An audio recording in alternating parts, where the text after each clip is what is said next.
Assalamualaikum warahmatullahi wabarakatuh. Selamat pagi anak-anak. Terima kasih pada kesempatan kali ini kita selalu semangat dalam belajar meskipun keadaannya seperti ini. Tidak menjadi kendala untuk kita dalam hal belajar. Tetap semangat dan gapailah cita-cita kalian. Pada kesempatan kali ini Pak Agus akan menerangkan atau berbagi ilmu mengenai alat gerak hewan dan manusia. Lanjut saja ya, kita langsung ke materi agar kita lebih paham dengan materi tersebut. Yang pertama adalah, anak-anak harus kita ketahui bahwa ciri dari makhluk hidup itu adalah bergerak, anak-anak. Di sini manusia bergerak tidak? Bergerak. Sehingga manusia ini tergolong dalam makhluk hidup. Yang kedua, tumbuhan. Tumbuhan itu setiap hari akan tumbuh bergerak. Maka dari itu tumbuhan juga dimaksudkan dalam makhluk hidup. Yang ketiga adalah hewan. Nah, hewan di sini juga termasuk makhluk hidup. Sehingga manusia, tumbuhan, dan hewan itu termasuk makhluk hidup. Nah, alat gerak itu dibedakan menjadi dua macam, anak-anak. Di sini Pak Gus mencontohkan, yaitu adalah terdiri dari alat gerak aktif dan alat gerak pasif. Yang pertama, sebagai alat gerak aktifnya itu adalah otot, anak-anak. Jadi, otot ini sebagai alat gerak aktif. Kemudian, alat gerak pasif, yang sebagai alat gerak pasif itu adalah tulang. Jadi nanti kalau ada soal ataupun pertanyaan, alat gerak aktif manusia itu adalah otot, atau alat gerak aktif itu adalah otot. Kalau alat gerak pasif adalah tulang. Misalkan dibalik, otot termasuk alat gerak titik-titik. Nah, anak harus menjawab alat gerak aktif itu, ya. Kalau nanti ada pertanyaan, anak-anak bisa komen di bawah ini ya. Selanjutnya adalah alat gerak hewan dan fungsinya. Yang pertama adalah ikan. Nah, ikan itu alat geraknya adalah berupa sirip dan ekor. Fungsinya untuk apa? Jadi sirip dan ekor ini fungsinya untuk berenang. Tentu anak-anak sering melihat ikan, ya, ada siripnya, ada ekornya. Nah, itu adalah alat geraknya ikan sehingga untuk berenang. Yang kedua adalah amfibi atau hewan yang hidup di dua alam, yaitu daratan dan perairan. Nah, di sini kalau kita simak dari animasi, alat geraknya adalah berupa kaki. Nah, ini kaki ini kakinya. Nah, fungsinya untuk apa? Lah, kaki ini fungsinya untuk berjalan, melompat, dan berenang. Itu ya anaknya ya.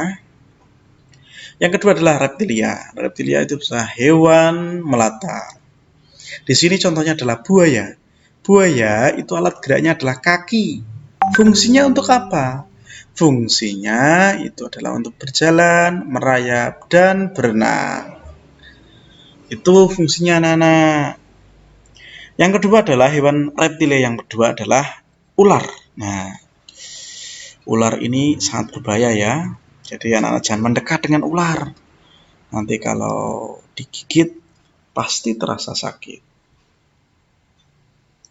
Nah, ular itu alat geraknya adalah otot perut. Ya.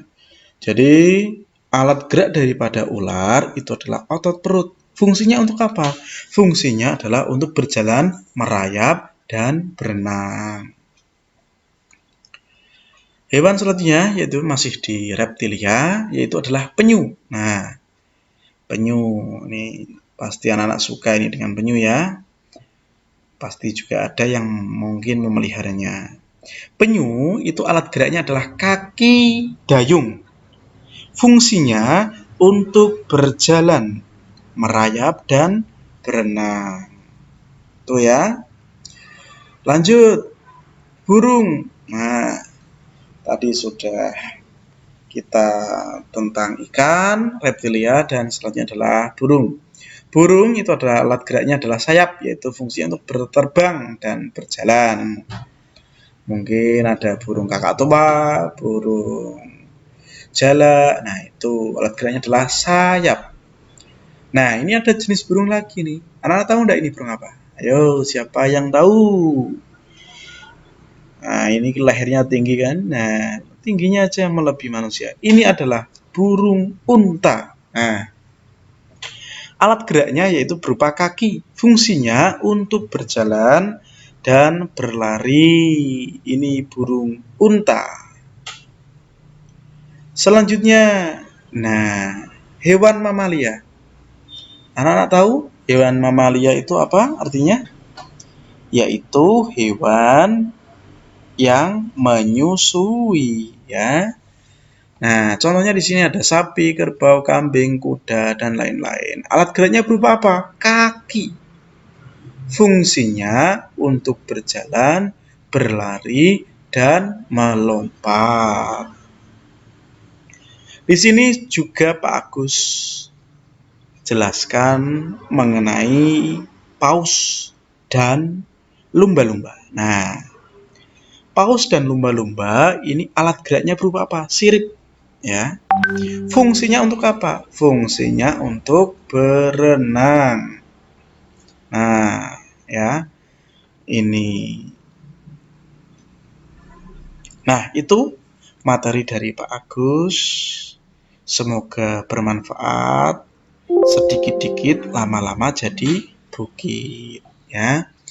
Jadi meskipun keadaan seperti ini, anak-anak harus tetap belajar dan bersemangat. Tidak ada kata-kata berhenti belajar. Karena apa? Kalau kita terus belajar, maka kita akan bisa membuka ilmu masa depan, ya. Jadi anak-anak tetap belajar di rumah. Bukan masalah dengan keadaan seperti ini. Justru enak. Ini menjadi sarana kita untuk belajar teknologi. Jadi belajar itu tidak hanya di dalam kelas saja, tapi juga belajar dari rumah, belajar dengan lingkungan, dan lain sebagainya. Terima kasih, mohon maaf apabila ada kesalahan dalam menyampaikan. Akhirul kalam, wassalamualaikum warahmatullahi wabarakatuh.